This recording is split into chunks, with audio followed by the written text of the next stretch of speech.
What's that smell? Oh, that would be me. I've been swimming in raw sewage. I love it. I love it. That's the signal. Let's go. Do it.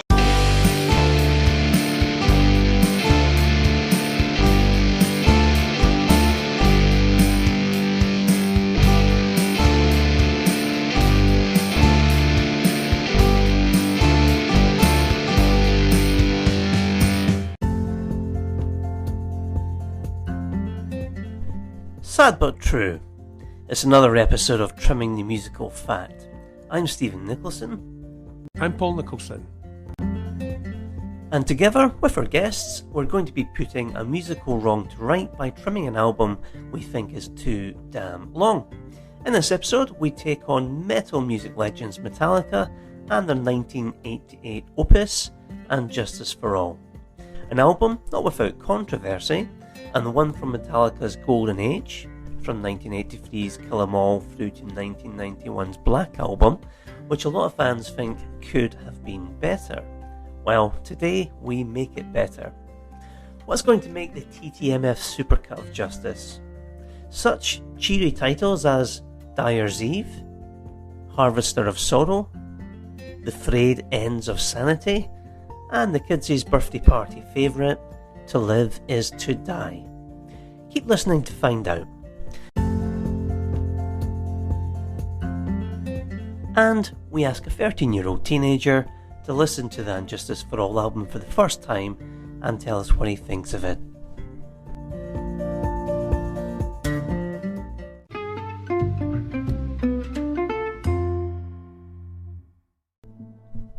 So, why are we doing this? Album runtimes started to increase as CDs started to become the most popular format for consumers. This allowed artists to make their albums longer, but just because you can doesn't mean you should, and there are countless examples of albums that would have been better with a bit of pruning before their release. So, with this podcast, in each episode we go back in time to revisit an album and trim its musical fat. We hope by doing that, we make the album a better, more satisfying listening experience. We'll also share our own personal experiences, the critical reception to the album sales figures, chart positions, and some interesting fun facts from the album's year of release to give you some context as to the world it was unleashed into. There are 3 golden rules we need to follow with each album. The album must be no longer than 50 minutes. For the tracks selected, they must be resequenced for the best listening experience. And tracks recorded at the same time as the album, but which did not feature, can be included. These could include A and B sides, alternative versions, remixes, or different takes. It could be tracks not officially released until years later, or tracks included on compilations or movie soundtracks instead. Ultimately, we will end up with the under 50 minute Trimming the Musical Fat supercut of the album.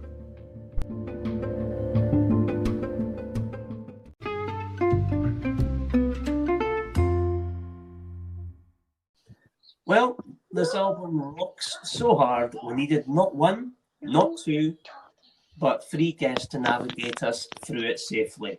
So live, all the way from the Lake District, the master of Muppets himself, friend and offer, Mark. Hello, Poole. thank you for that lovely introduction. I'm very well, thank you. How are you? Good, excellent, thank you very much. And live, all the way from Livingston, welcome back, the leper messiah himself, Paul Miller. Thank you, Stephen. Thank you for that very kind introduction. It's great to be here. You're very kind. Excellent. Glad to have you back, Paul. And last, and by all means least, my friend of misery, Bryan Borthwick. Yeah. So everyone's well? Great. Glad, Yep. oh, yeah.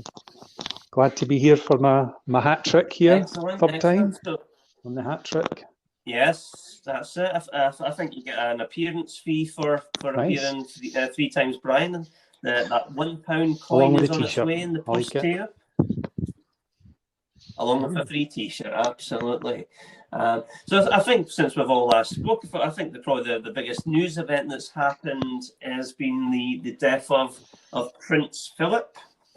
So that did mean that all the programming on the likes of ITV and the BBC was taken down so they could show Prince Philip memorial shows, and the likes of the Great British Bake Off final was rescheduled. Were you a household that was upset by this? Not really, no. Upset by the TV programs getting moved. Or upset by Prince Philip dying. Oh yeah, that was shocking. Yeah, Yes. absolutely. That Yep. was terrible. Yeah. The death was fine. Moving the Great British Bake Off was an absolute Well, Mark tragedy. missed Coronation Street, so he was gutted about that. And the MasterChef final as well. I Yeah. haven't missed a Coronation Street since 1961. It's a sad time. Sad time. That's right. It was MasterChef, not the Great British Bake Off, wasn't it? Yeah. Oh well. Right. Well, thank you guys for joining us as we look to seek and destroy the weaker tracks Well, from that's good. And Justice Yeah, for I All. like it.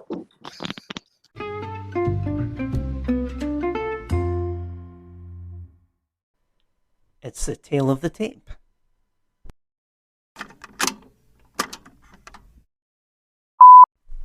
And Justice for All is the fourth studio album from Metallica. It was released in September 1988 and preceded by the single Harvester of Sorrow. This was the follow-up to 1986 Master of Puppets and their first to feature new bassist Jason Newsted. Their previous bassist Cliff Burton had died tragically in a bus crash in Sweden whilst on tour with the band in 1986. The album was produced by Flemming Rasmussen. Originally, it was due to be produced by Guns N' Roses producer Mike Klink, but when Rasmussen was suddenly available, Mike Klink was fired. The cover of the album was created by Stephen Gorman and based on a concept by singer James Hetfield and drummer Lars Ulrich. It depicts a cracked statue of a blindfolded Lady Justice bound with ropes and scales, overflowing with dollar bills. There are 9 songs on the album. The album is 65 minutes in duration, which means we need to lose at least 15 minutes today. There were 3 singles released from the album, with one of them, the appropriately entitled One, bagging them their first Grammy Award. The singles were Harvester of Sorrow, Eye of the Beholder, and One. That's great. Okay, 3. So when the album came out 1. in 1988, it was critically acclaimed for its depth and complexity, although the downside of some of the reviews was its dry mix and nearly inaudible bass was criticised, which we'll come to later on. And a critic in retrospect, looking back at it, thought And Justice for All was both the band's most ambitious but ultimately flattest sounding album. In terms of sales, so it was the first underground metal album to achieve chart success in the US, peaking in the top 10 of the Billboard Top 200 album chart, where it charted for 83 weeks. The album sold 15.84 million copies worldwide. So that's a 1.86 million increase on Master of Puppets, the previous album, 12% increase on sales. And it went 8 times platinum in the US and platinum in the UK. Chart positions were for the UK number 4 and for the US number 6. And the streaming figures from Chartmasters, which are the equivalent to album sales figures, is 659,000, which is 25% increase on Master of Puppets, which was 167,000. And the track One was the most streamed song on the album. Wow, I can't believe it sold That's right, nearly yeah. 16 million copies. Yeah. Crazy. Did you guys know that? No. And actually, I can't believe that Master of Puppets must have then sold about, Yeah, what, 14? Yeah, 14 13, million? almost 14, yeah. Okay. So, Metallica, obviously the album sold really well from 1988 onwards, but what were, Paul, the top 10 best-selling singles Okay. in 1988. So worldwide, the top 10 best-selling singles of 1988 were at number 10, I Should Be So Lucky by Kylie Minogue. At number 9, The Locomotion by Kylie Minogue. Number 8, Heaven Is a Place on Earth by Belinda Carlisle. Number 7, Need You Tonight by INXS. At number 6, I Think We're Alone Now by Tiffany. At number 5, Sweet Child of Mine by Guns N' Roses. At number 4, Get Out of My Dreams, Get Into My Car, Billy Ocean. Yes. At number 3, Desire by U2. At number 2, Don't Worry Be Happy by Bobby McFerrin. And the number 1 song worldwide for 1988 was A Groovy Kind of Love by Phil Collins.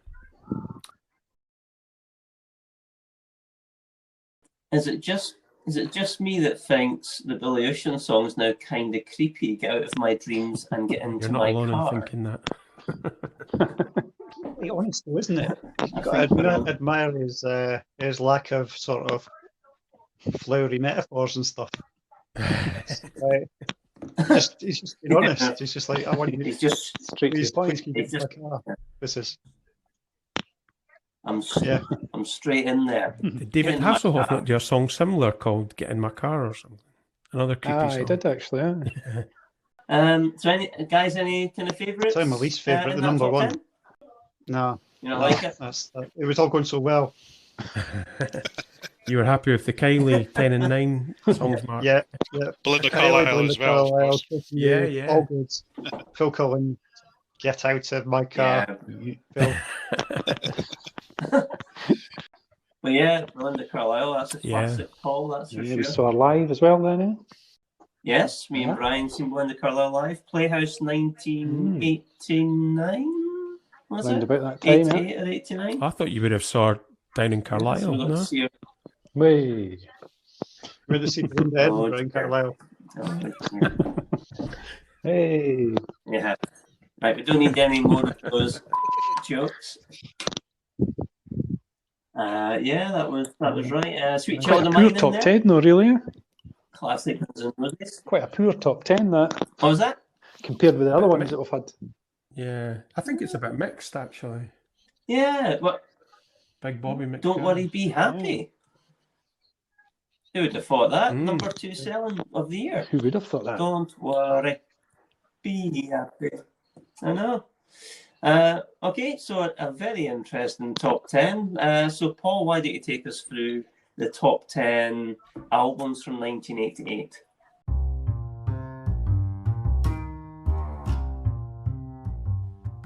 Okay, so the top 10 selling albums worldwide for 1988 were at number 10, Tunnel of Love by Bruce Springsteen.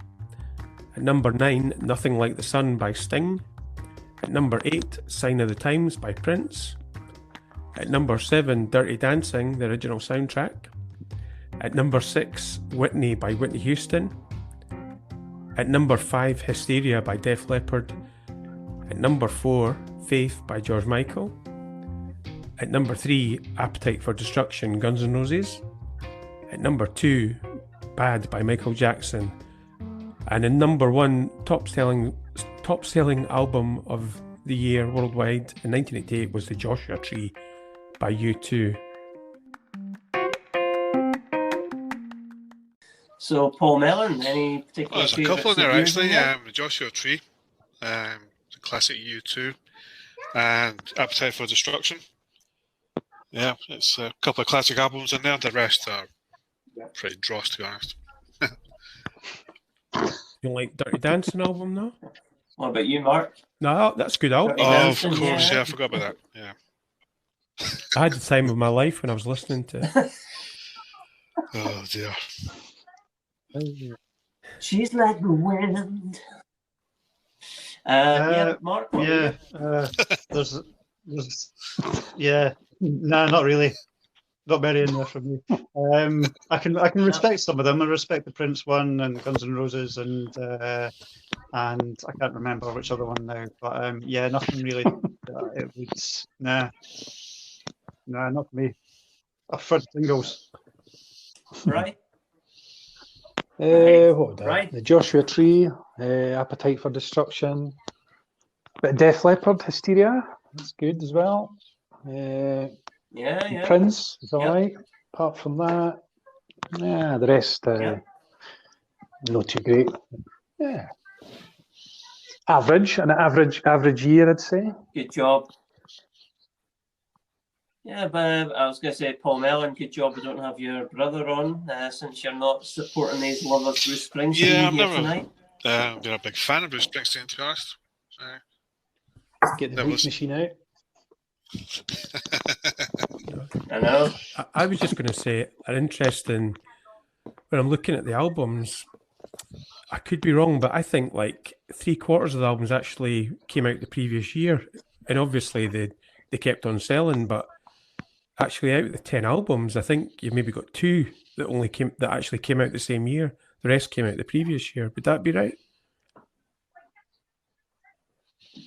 That is very true. Yeah. Because the Yeah, Joshua none of them Tree are was the absolutely right. previous year, Bad was the previous year, Appetite for Destruction, Faith was, Hysteria was, Sign of the Times was, Dirty Sign of Dancing the was. I Times don't was. Whitney Houston, Whitney, I think that was as well. That's our second. Is that our second or our first album? Yep, so that was 87. 87. I'm sure. I think maybe, and Bruce Springsteen was 87. So I think the only album, and it might not, Mhm. the only album would be Sting that actually came out that year. All the other top 10 had come out the previous year. Mm-hmm. Yeah. Yeah. Oh well. So let's move away from that and into the top 10 movies of Yep, 1988. Countdown from 10. So at number 10 is a classic that we all love, Die Hard. At number 9, Oh, Big. yes. At number 8, Cocktail. Oh, yes. At number 7, A Fish Called Wanda. Oh, no. At number 6, Rambo 3. At number 5, Twins. At number 4, Crocodile Dundee 2. At number 3, Coming to America. At number 2, Who Framed Roger Rabbit. And at number 1, Rain Man.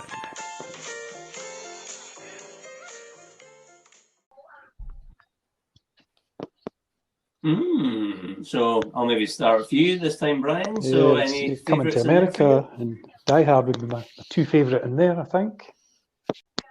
Yeah, a lot of good ones in Probably there. Die What Hard. about you, I Mark? mean, it's the only film out of those 10 that doesn't seem like it's ancient. Doesn't seem like it was filmed on your granddad's sort of cine film camera. And I remember all the fuss about Fish Called Wanda, not Fish Called Wanda, Who Framed Roger Rabbit, when it came out about the weather effects. That's right. Yeah, they don't talk about that anymore, Yeah. do they? They certainly don't. They certainly don't. Yeah, there's a lot of classics in And, there. Paul Die Mellon? Hard, of course. I think A Fish Called Wanda is a very funny film. Who Framed Roger Rabbit, I think, was a classic as well. I really enjoyed that. Yeah, the rest of them are pretty good as well. Yeah, it's Yeah, got to be Brother Paul. Die Hard. And also, what's quite interesting about that mix is it's quite a good mix there because you've got Rambo 3 and you've got Die Hard, but you've also got Roger Rabbit and Big. And what's interesting when like looking at some of these films and even some of the music, the titles, you probably couldn't do them now. They wouldn't be seen as appropriate. You know, like Big even, you know, like you couldn't make that film today. Yeah. No, some good films in there. I think I'm laughing. Rambo 3. I think the First Blood, the original Rambo, I hadn't watched that in years, and I got it at the Great film. beginning of this year. And it's brilliant. Yeah, it's an absolutely brilliant film. And then I picked up the sequel, and it's funny how it very quickly becomes a very generic action movie, but the first one's an absolute classic. But yeah, a lot of good movies in there. I think Die Hard, Big, Coming to America, Rain Man's really good film. So yeah, pretty good year. So that's the music and the movies of 1988. So what about the news, Paul? 3 stories from 1988, which I'm sure, because of our ages, we'll all remember. So it was 1988 was the Seoul Olympics, which was in South Korea, and GB won 5 gold medals, 10 silver, and 9 bronze medals. and the song was Whitney Houston, One Moment in Time. I remember that was like the theme. And yeah, sad, at the end of the year, Lockerbie, the Pan Am 103, exploded over Lockerbie, killing 207 people. 270 people, 11 on the ground, and all 259 who were on board. And of course, in the Winter Olympics that year, I think it was around February, that Eddie the Eagle Edwards came last in the ski jump in Calgary, but he became a household name for his whole, the whole story of him getting there in many ways. And the thing that fascinates me with it is, could you tell me who actually won that year? Nobody would remember who won, but they remember who lost that year, and Eddie the Eagle, and just how he tried and how he got there. That was seemed more of a success than the guy that actually won.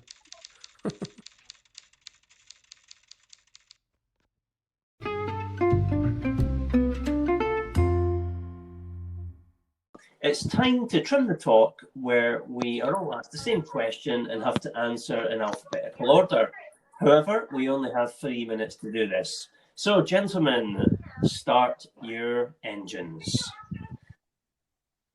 And we are off. 3 minutes start now. So, Bryan, describe Metallica Heavy, in 3 words. legendary, black. I'll do it in 2. Genre-defining. Thrash metal masters. Okay, Paul Mellon? Fast, heavy, black. I've got metal really fast. Have you seen Metallica live? If so, what was your favourite Yes, concert 3 times. there? And Bryan? favourite would be Milton Keynes in 1993 with Megadeth. In the O2 Arena in London in 2007 or 2008. No, Nice. but I have heard them live on Paul Radio Mellon? 1.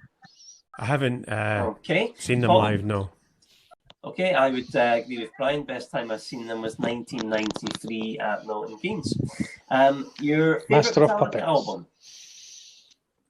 Master of Puppets. Master of Puppets.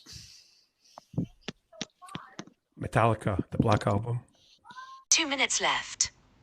Yep, Black Album for me as well. The thing favourite that should Metallica not be. song? 1. Master of Puppets. Enter Sandman. I would go with 1. James Favourite Hetfield. member of Metallica? Robert Trujillo. James Hetfield. Well said. Lars Ulrich. Yep, Lars Ulrich for me as well. What were Would you have been doing at high at the time school. of release? Yeah, I was probably begging my mum to buy me a pair of Reebok Royale unsuccessfully. That was first year of secondary school. In P7, I was the Pied Piper of Hamelin in the school play. Okay, I'd be in high school. When and where did you First first hear heard the it album? when I was on holiday in Yugoslavia when I bought a bootleg copy from a market. 1 minute remaining. I probably first heard Cool. a taped version of it in 1989, I would say, at school, probably. Yeah, I had a tape version about the early 90s, not long after I heard the Black Album. I actually heard it in Bryan's room. Bryan had it on cassette, and I think that's where I heard it first, yeah. And sadly for me, that's also the case. 1. Your favourite track from the album? 1. Blackened. 1. 30 seconds to go. 1. And your, because we're out of time, your 4. album rating out of 5? 4. 4. 3. 3.5.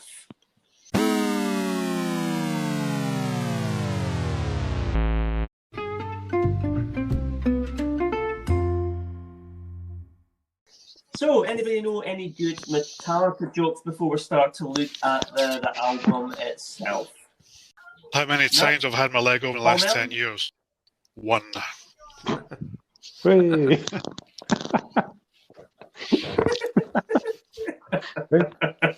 No, I can't do that. Mark? I can't do anything. Paul? My friends make fun of me for only being able to play one Metallica song on guitar. It's sad but true. Hey. Yeah, clever. Okay, I've got one for you. Why do wind turbines like Metallica? Hey. Because they're huge metal fans. My dad asked me which Metallica songs I know. I told him I only know one, and nothing else matters. Very good. Okay, here's a good one. If Lars Ulrich of Metallica provided religious support to Kermit and his friends, he'd be a pastor of Muppets. Oh, I hear Metallica have an upcoming show in Amsterdam. We're off to Never Neverlands.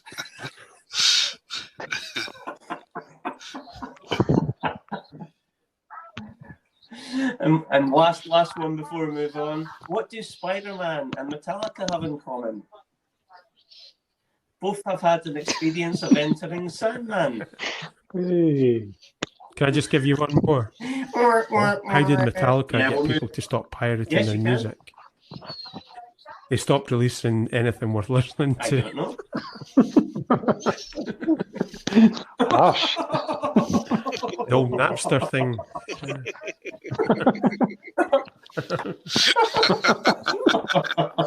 Sad but true. Nothing else matters.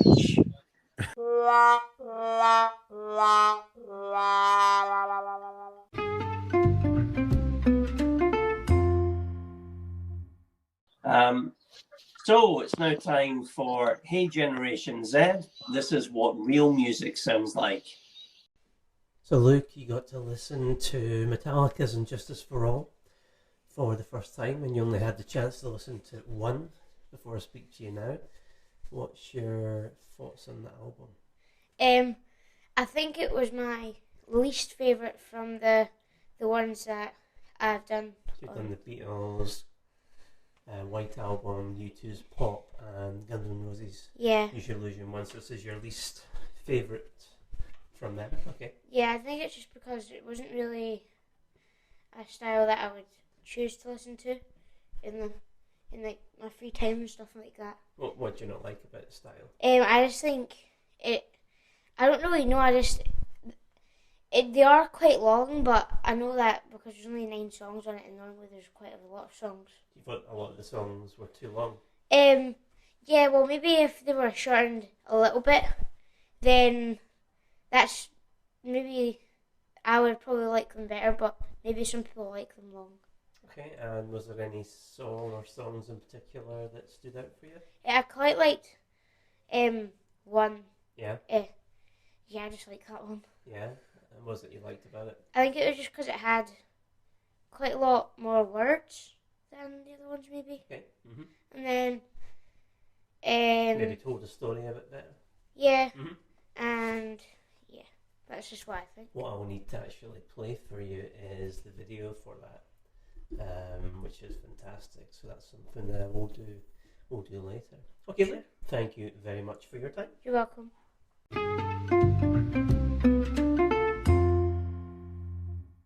So it's time to step through the never and trim the fat.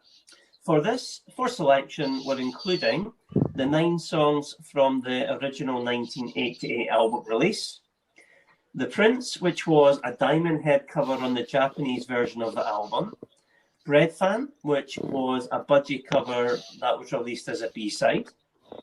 And so that's what we're including on it. But before we get to talking about the songs, let's talk about the album cover. So maybe start with you, Brian. What's your thoughts on the cover for this album? It's a really good cover. I'd say it's probably could be their best album cover, I would say. Just like the look at it and stuff. It's really good. All right. Yeah, I'd go with that. I think it's possibly the best all-round Metallica album cover. Yeah, I like it. It tells a story, doesn't it? Quite effectively. And I like the yellow that they used for their name combined with the white and the grey and the black. I think that looks rather swish. Yeah, I think it's quite an innovative album cover. I think it's ideal for the album and the sort of the mood of the album as well. And Brother Paul, I think you I try and do that when we do these alternative versions, try and find a different cover. But I think it's a great cover, and even the title, and Justice for All, and it's quite clever, the title and the artwork for it as well. Yeah, no, it's good, very good cover. Okay, so that's the album cover. Let's talk about the album itself. So we did have 11 songs in contention, and there was a consensus on the majority of them. So let's talk through those songs that are definitely making the under 50-minute version of the album, the TTMF Supercut of the album. And the first one that's making the cut is Blacken. So To begin with the dance of the dead. Blacken is the end. To begin with the dance of the dead. Come on, we'll blacken. Blacken. We'll start It's a with you. solid What's your thoughts on Metallica Blacken? song. It does the job nicely. It's that's enough of that for me. I think it's not my favourite song on the album, but yeah, it's solid. It gets in there. Good song. Yeah, I think it's Anyone else want to weigh the in? ideal introduction to the album. I like the way it sort of starts off quietly and fades in. It's almost like their awakening from the last album, and after what happened to Cliff Burton, it sounds like they're coming alive again. I was just going to say, I think it's a brilliant song. Yeah, I Bryan, like it. sorry. As Paul says, it's a great first song to start the album. I actually like it now more than I did when I first heard the album. I think it's grown more, I think. Yeah, great song. Yeah, really good album opener. Paul? Great first track, and it is quite, I hadn't thought about that, what you're saying, it's quite symbolic how it's like reinventing themselves after what had happened, with the previous bass player. So yeah, no, great opener, great song. Yeah, I'm in agreement there. Great tune, good kick-ass opener. I think, as Paul said there, like the build-up with the guitars at the beginning, and I like a lot of the kind of double bass drums being used a lot in it as well there. So yeah, really good solid opener. So all of us wanted that on the album, so it makes it. The second song that all of us wanted on the album is the title track, and Justice for All. So maybe Nothing can save you. Justice is lost. Justice is raped. Justice is gone. Pulling your strings. Justice is done. Seeking no truth. Winning is all. Fighting so grim, so true, so real.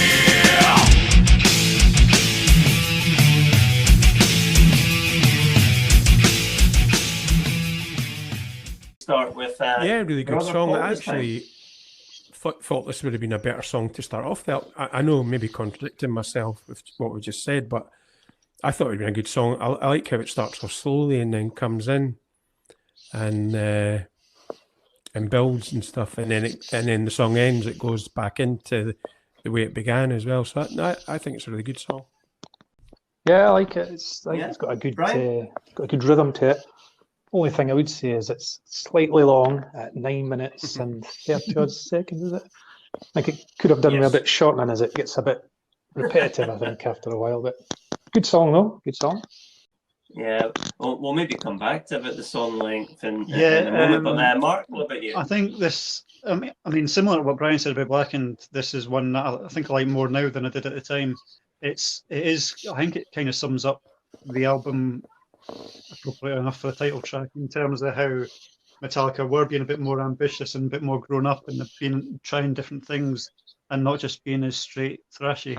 So I wasn't as keen on it back in the day, but yeah, I appreciate it more now. Yeah, I think Cool. it's the title Paul? track, so I think it has to be kept in. And I agree that it's maybe a wee bit too long. and it's something which I didn't really like when I first heard it, but it did grow on me, and I think it's a cracking song. Yeah, I mean, for me, I was revisiting this album after, really haven't heard it since the late 80s, and initially this song I thought it kind of went over my head a little bit, and I thought it was too long, but actually it's a really good song. It's really grown on me. Yeah, it probably needed to be a bit shorter, but there's a really nice riff that underpins the song.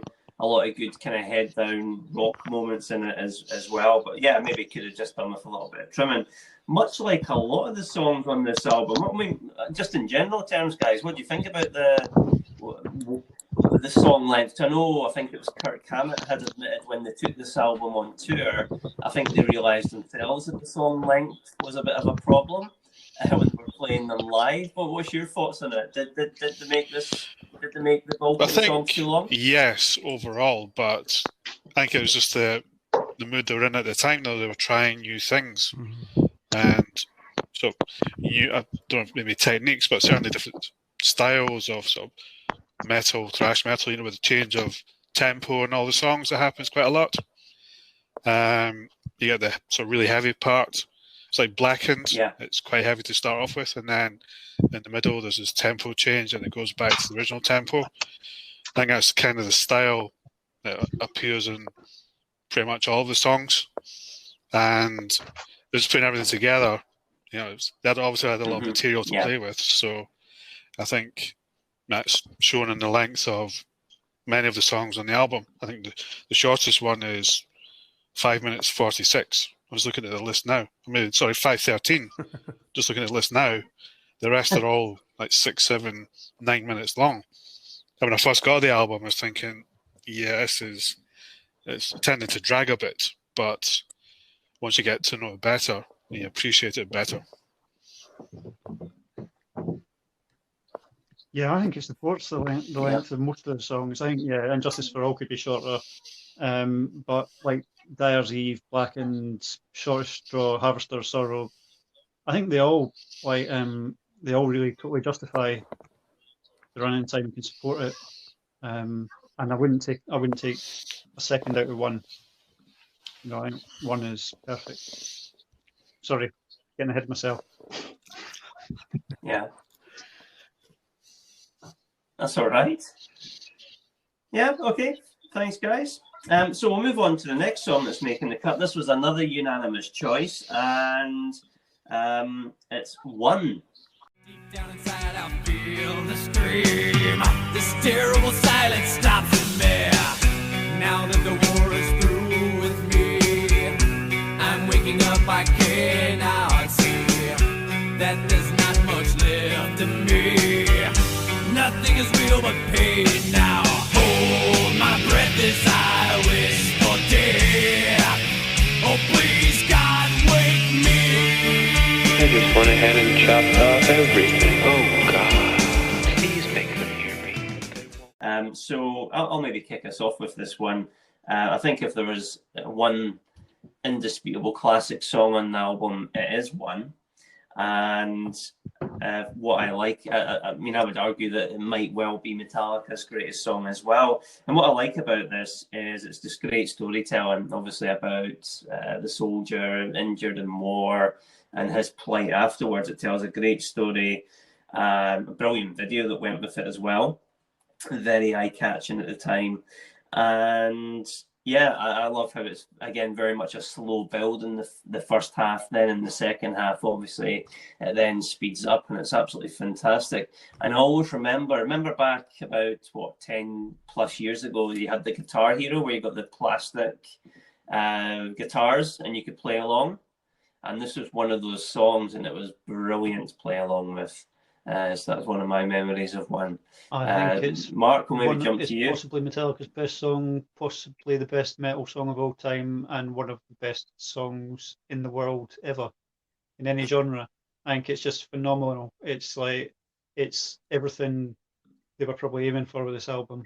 It's got the anti-war message as well, like you say, and the storytelling through one guy, and it's a very sort of unbelievably moving story. it starts beautifully and slowly, and you don't actually notice until I think obviously not gets faster, but I think you have to really think about it to realise how fast it gets, because it does it so subtly and so well. It's almost too good, which is a ridiculous cliche, but I think it's incredible. It's incredibly difficult to overstate how good it is, because it's just phenomenal. I agree. I think it's one of Okay, Paul, that Metallica's best songs, and one of the best songs ever. I just love the way it starts off with telling the story and then breaks out into the metal part. I think it works really well. Right, it's We're the still brilliant talking. song. We're That was still actually the talking first what? Metallica song I heard. I always remember the video. I remember watching the video with the guy with no arms and no legs and everything. Yeah. Yeah, it was great, but no, a great song. It was close contender Brilliant for my favourite Metallica song.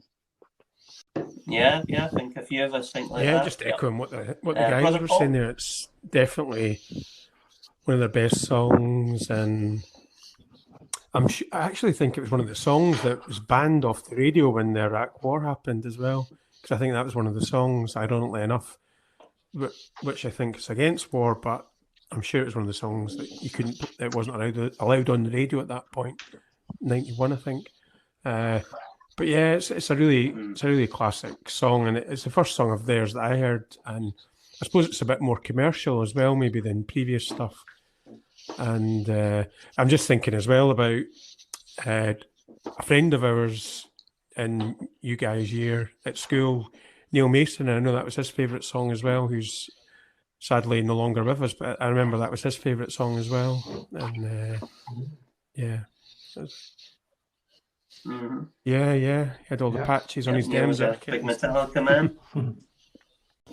Okay, so that's one. So a very big thumbs up for one from all of us there. Our next choice, which makes the album, but it's not unanimous, is The Shortest Straw. Shortest straw, talent's liberty, down by law. Living infamy, rub you raw. We hunt right and through. Shortest straw, the shortest straw has been pulled for you. Pulled for you. Pulled for you.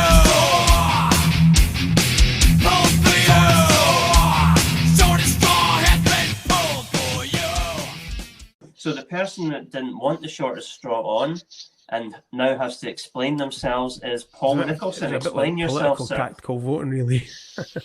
It was because I really liked a couple of the long songs. So basically, for timing reasons, it was one of the ones that I didn't dislike, but like I wanted to keep To Live Is to Die, and because that's quite a long song, I had to take off something that I wasn't that mad about. So that was the reason. It wasn't that it was a bad song. It was just one that I had to take off to fit in. Yeah. So anybody want to pick up on I think it's a great The song. Shortest Straw? What their thoughts I think, like some other songs on the album, it could probably have done with sort of looser, rawer production, and a bit of bass. Well, let's talk a bit more about that, Mark. It's a great point. There has been, I think, since ever it came out, a lot of controversy over the lack of bass on the album, and it was, and actually, if you read up on it, it does say that the bass was almost turned down to almost zero on it at the instruction of James Hetfield and Lars Ulrich. And I think the actual engineers and producer on the album were dissatisfied with it because they did not want the bass to be so low. So how do you think it makes the record overall when you hear some of sound these songs because of that, live, Mark? you realise how lacking the album is, how much less it is than it could be. It could have been their greatest album, I think, if it had been produced, if it hadn't been overproduced, and if they hadn't turned the bass right down, because it doesn't have the same immediacy and power as the first three albums, in my opinion. But I think it could. If there's Short Straw, Harvester, Sorrow, and Frayed Ends of Sanity, I think they had some great grinding riffs in some of them, but it wasn't raw enough. It was turned down too much, and I think you hear them live and you hear what they could have been on the album. So okay, Short Straw then. I love that song. Yeah, you liking the song despite its lack of great bass. And it ebbs and flows and develops as it goes.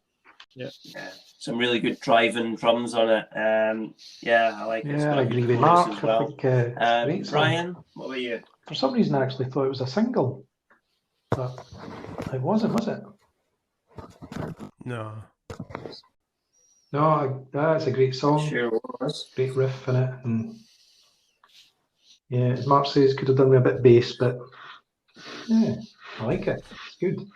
Okay, we'll move on to the next one then, which is another one which makes the cut unanimously, and that was the first single from the album, which was Harvester of Sorrow, and I think this.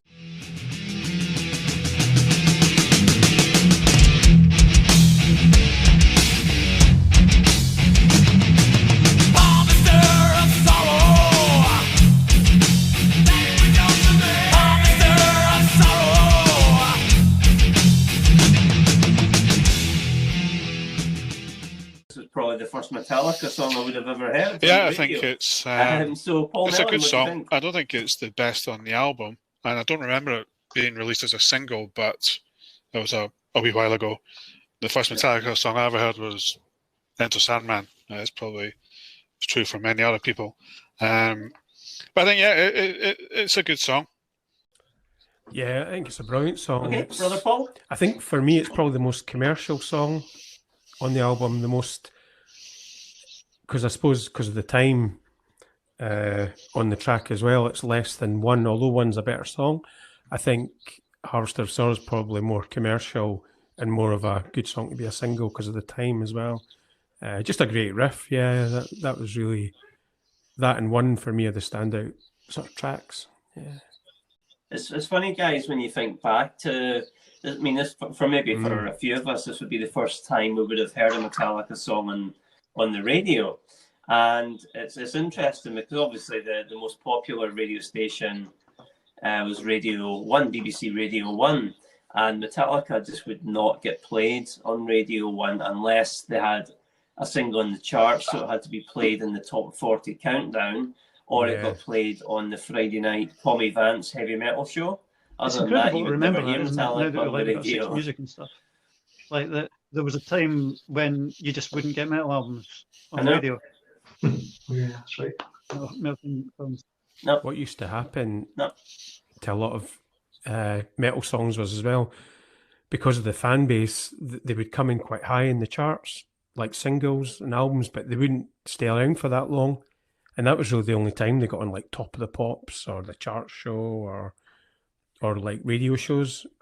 So they didn't hang around that long. That's right. Iron Maiden were like that, actually. They used to come in high in the charts and then they'd be flying down to like 40 the next week. Disappear the week after, that's right. Because all the fans would buy it in the first week. Yeah. Well, I remember queuing on the day that the Black Album came out. Were you there, Bryan? Avalanche Records. Neil Mason there as well. And we're queuing to buy. Queuing outside Avalanche Records in Southside in Edinburgh before it opened to buy. Yeah, I think I was there actually. Yeah. Yeah. Get it as soon as it comes out. That's what you call a record shop. Good Avalanche times. Records. Yeah, that was great, wasn't it? Good times. So I wasn't buying it I was buying it on tape. Yeah. I'll pretend I was buying it on vinyl. Buying tape, yeah. More than the tape. If you had got the vinyl, how much would that be worth now, Mark? Yeah, well, that's for sure. Okay, the last song, guys, that's making the cut before we debate the final one is The Frayed Ends of Sanity. And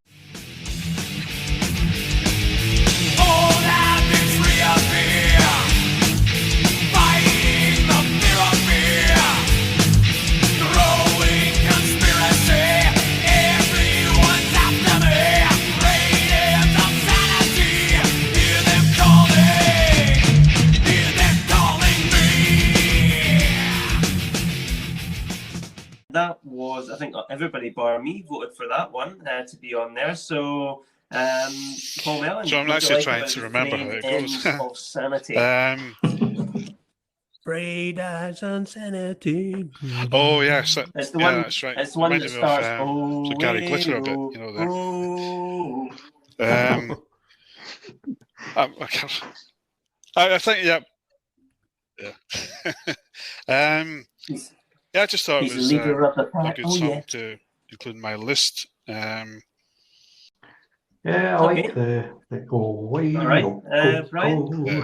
It's that bit. I think this was the last song that went on my list. I was swithering whether to put it on or no, but it just made the cut. But it's a good song. Yeah, I like it. Yeah, I mean, for me, it wasn't on mine, but I think that was really just.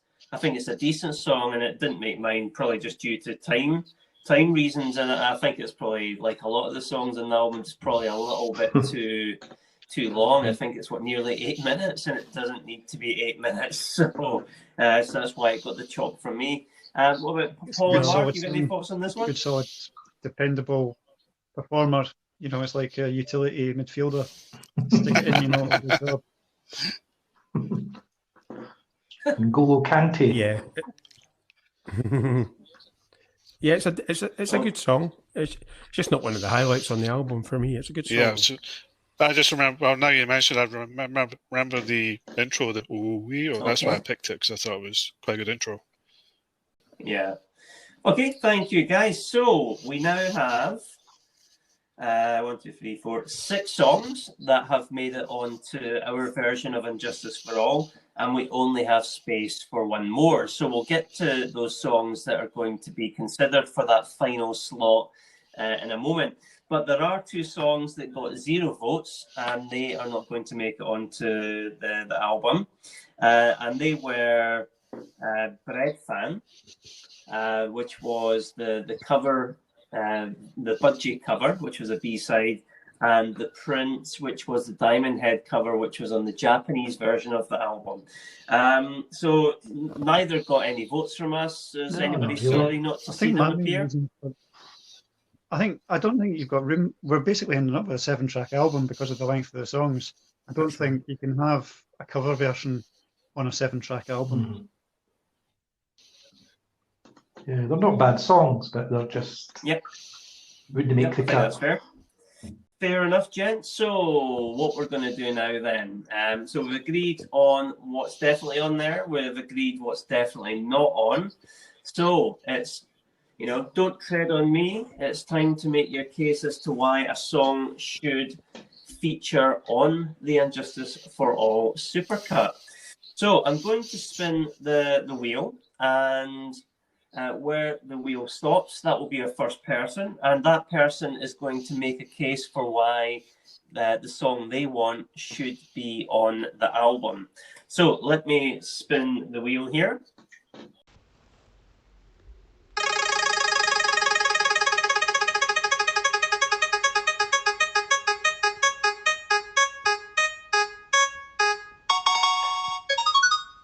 Okay, and it is Mark. So, Mark, you were going to make the case as to why Dyers Eve should be on the album. Dear mother, what is this hell you have put me through? Being a deceiver, day in, day out, live my life through you. Pushed on me what's wrong or right, hidden from this thing that they call life.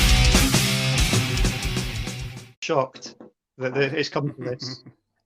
I can't believe that it wasn't like in the top 2 of everyone. It's the Metallica album. It's guitars, it's drums, it's fast, he's shouting. It's got to be on there. There's no 2 ways about it. It's non-negotiable. Get that bleed machine ready, Steve. What happens if we don't put it on there?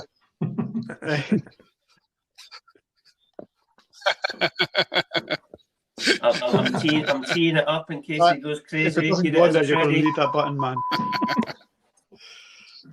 It's a brilliant. It comes and punches you in the face in a very nice way, like in a good way, and then runs off laughing, and then is your mate. It's a brilliant, energetic, like 5 minutes and 12 seconds. It's what the album's calling out for. That's a short song. It's guitars, it's drums, it's loud, it's fast, it's Metallica, it's brilliant, and I cannot believe that we're even having this discussion because I wanted it as a first song on the first side. I wanted it as the last song on the first side, just so that everyone's like, yeah. But I only put it in one place. I would have it on twice if I could. But unfortunately, yeah. Mark, we've decided unanimously it's not going on. So sorry.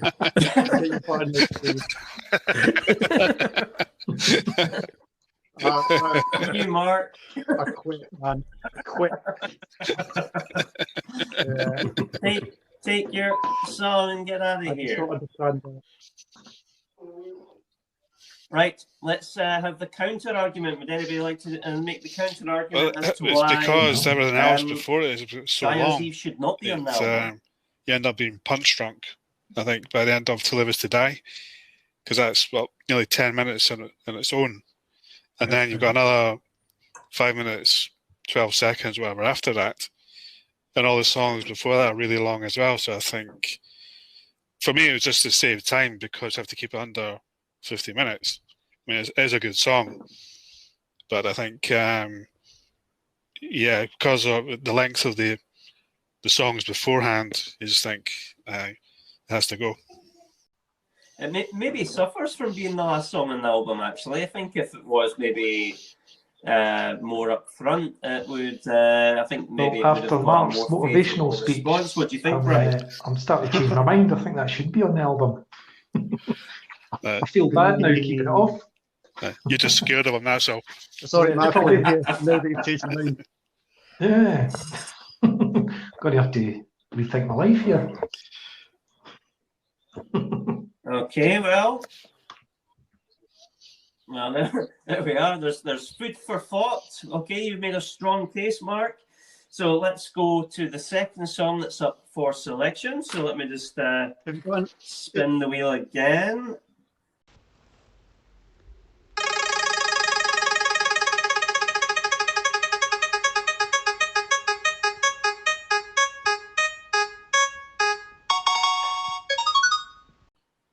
Okay, and it is Paul Nicholson.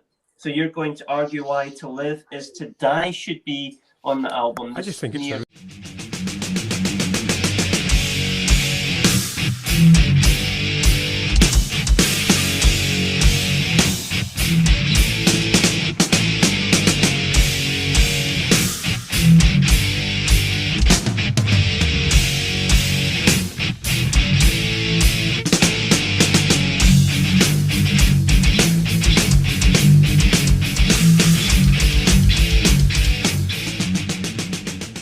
really nice. 10-minute instrumental.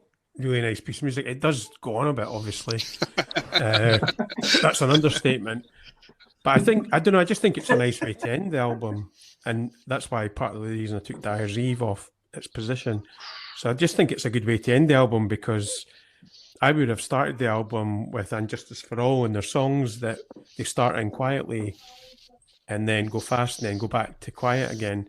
I just like the guitar. It's quite nice. It sounds like medieval guitar or something. I don't know. The acoustic, it's nice. So that's right. Yes. Is this the electric guitars of No, King I think Arthur's it's Court? I like it. I think it's different for them. I think that's what's good about it. If you're driving through town with that on, with your windows down, I really think you've got like a medieval harpsichordist in the back seat. Get Dyers Eve on.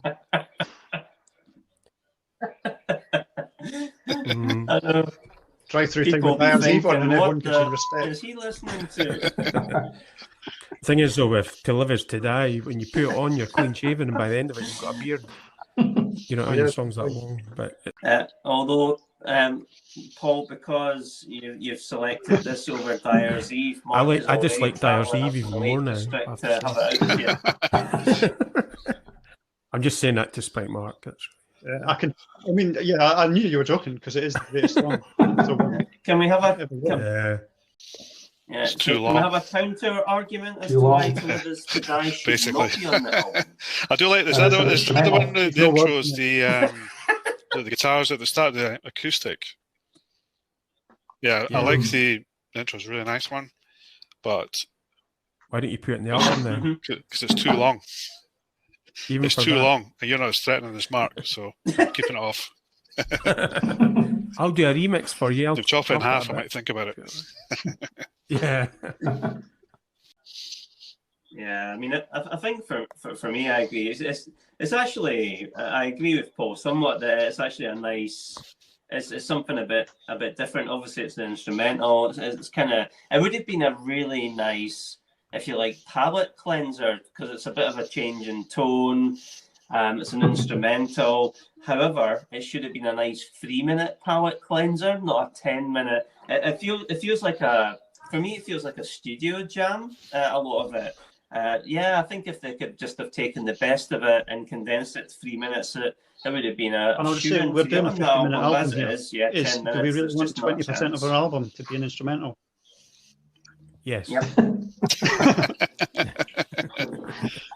No.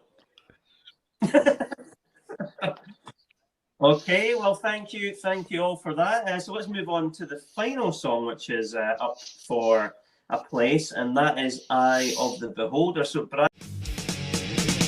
Independence limited, freedom of choice is made for you, my friend.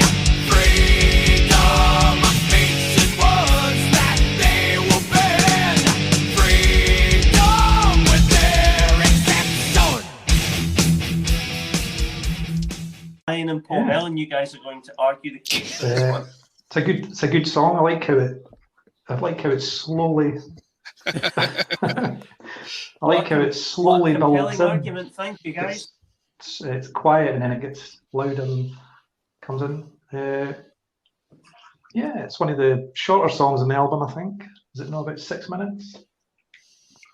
It's a single. I didn't actually remember it being a single as well, but yeah.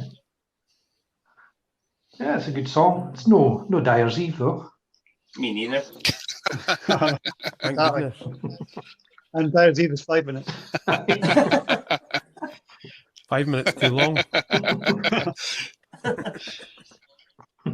Yeah, I agree with Brian. That's All right, Paul why I picked it as well, Mellon, because you I want love to patch up Brian's the way it playing fades here? in and builds up into the song. And yeah, it's obviously 6 minutes 30, so it's one of the shorter ones. It's just quite a lively song, and I still hate Dyers Eve, so there you go. Okay, so can we have the counter argument? So Paul and Mark, Because it's not as good why as Dyers should Eve. Eye of the Beholder not be on the That's album? right. That's basically it. Yeah. Okay, fair enough. Yeah, I mean, my thoughts on the song. I actually really like the song. It's got a great intro. I think some good chunky guitars on it. Obviously, it's shorter as well. So yeah, I think it's a really good song. Like it. Okay, so those are the 3 songs that can get the final spot on our album. We're now going to choose which one makes it. So I'm going to go around each of you in alphabetical order, and you will choose either Eye of the Beholder, To Live Is To Die, and Dyers Eve as the final selection. So Bryan, what are you going for? Yeah. Ooh. So you're going Dyers Eve? I'm staying with Eye of the Beholder. I think Okay, you've got To Live and, To Die. Paul So, yeah, Nicholson? To Live Is To Are Die. you changing your mind? Okay, you're sticking with your 10-minute instrumental? Right, okay. So I would personally go with Eye of the Beholder, which means, Paul Nicholson, you have the deciding vote. Eye of the Beholder Eye or of the Dyers Beholder. Eve? Oh, man. Tactical voting, told you. Well done, Paul. And no one seemed that fussed about Fried Eyes of Sanity, by the way. Fried Ends of Sanity. Can we put Dyers Eve in for that? Mark, Have they been the independently votes have been verified? counted. Are you Donald Trump? Yes, by the Electoral College. I mean, votes have been counted I understand the independently. system, right? But sorry, Mark. would everyone rather have Frayed Ends of Sanity or Dyers Eve? Frayed Ends of Sanity. Oh man, I'm gonna have to bring I out would a rather have Frayed Delivered Ends to of Die Sanity. twice played. I'm going to bring Dyers Eve out as a single. Mark, you're going to have to contact your lawyers and lodge an appeal. Yeah. Yeah. You're going to have to storm Steve's house Do your own and try cover and get him to version. change his mind.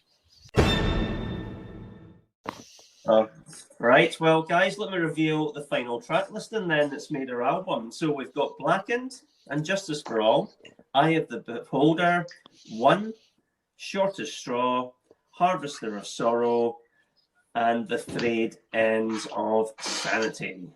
That is our 7-track album, and I think that just comes in at about the 50-minute mark.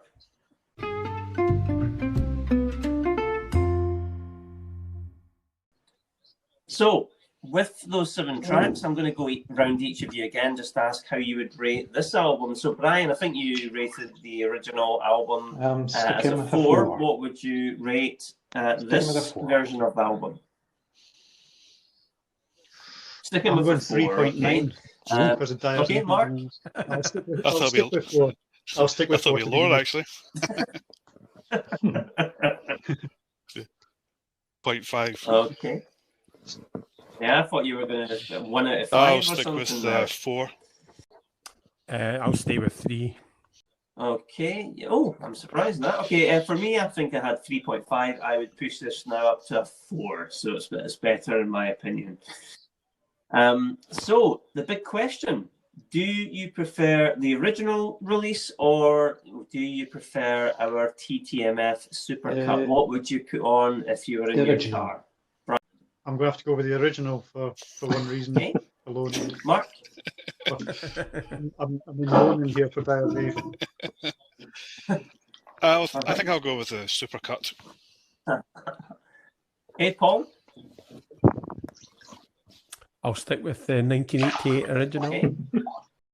Well, I would go for the TTMF Supercut of the album.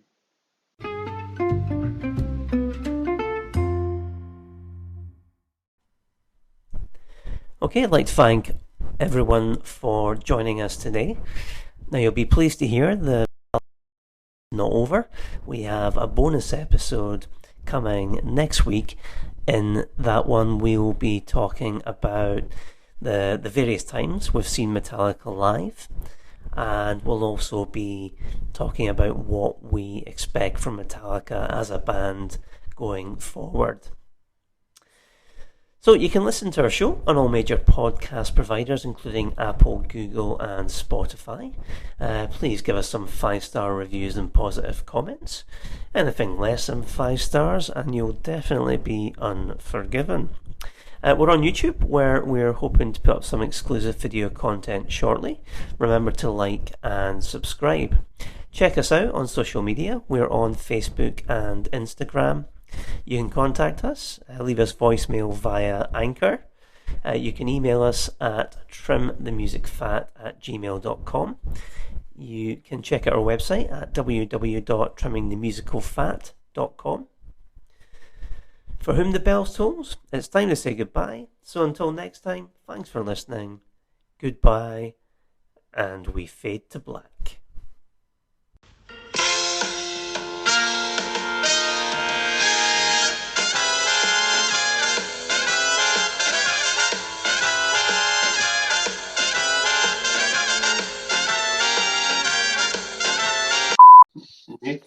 Was that you, Very Bryan? nice. That's me, yeah. I don't see you on the list. I'm going under my disguised name of Nigel Tufnell. Oh, right, I see. Why? You hide from someone?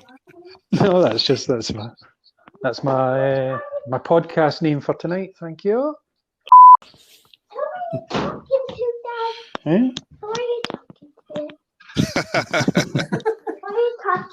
Surprise guest. That's just Connie in the background, wondering who I'm talking to. She's a Metallica fan as well. Because Bryan was saying to me just before you arrived where the is Paul. I was. Oh, he's got a bleep machine then. That's good. That's right. Yeah. The progress, Paul. Yeah. Yes. In case any of you get out of line. It's got to sound like the nuclear warning on the radio. It's like, "Eeeeee."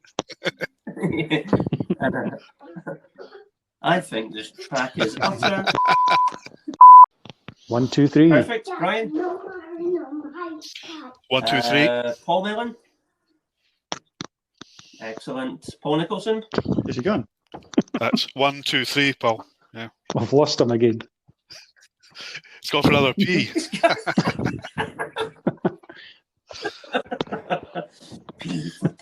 That's 1, 2, 3. Somebody in the bath. Yes. I would go with the Supercut. Who's having a bath? Okay, so there. Me. Yeah, who's in the bath? Dyers Eve. Yeah. Just Dyers got to Eve clean took an early myself bath.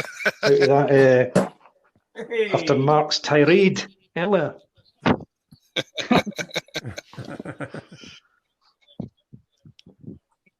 I am, yes. Yep. Well, Right. you're feeling dirty after it, Bryan. Yeah, I can understand that. I I love it. I love it.